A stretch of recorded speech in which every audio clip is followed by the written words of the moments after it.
So right now we're outside the lush Regent Street shop, and we have just witnessed some pretty brutal animal tests being enacted on a human test subject. It's a young girl called Nicole, who's 23 years old, a vegan and a performance artist. This is an issue that she cares massively about, and I think there's still worse to come. So at the moment we're only at 11:30. This series of animal tests is going to last all day. It's an endurance performance. So many people really don't realise that animal testing in laboratories is going on for the cosmetics industry, and that they're killing millions of animals a year. It's a completely frivolous use, and also it's very unreliable, the data that you get anyway.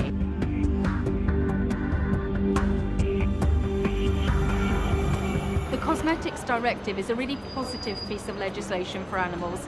It was passed in 1993 at the request of 20 years of campaigning by the public in Britain and across Europe, and it said that no animals could be tested on for cosmetics. But unfortunately, the cosmetics industry lobbied behind the scenes after the legislation got passed, and they were granted a delay, then another delay, then another delay.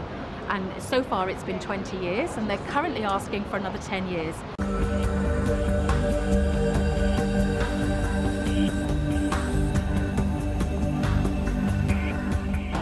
A lot more shocking than I anticipated. I think we kind of knew what was going to happen, but actually seeing it in the flesh in a respect is always takes you back, but it reiterates why we're doing what we're doing at the end of the day.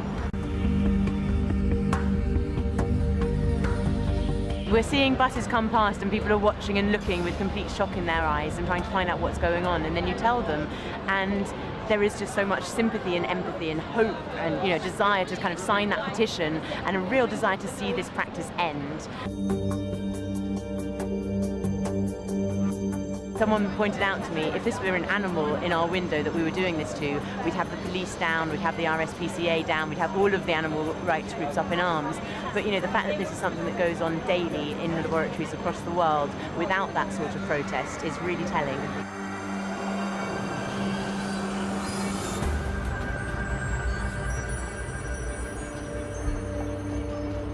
We've just finished the performance in Regent Street with the animal test subject being killed and then taken out to the bins. And this is the reality for millions of laboratory animals. This is how it ends for them.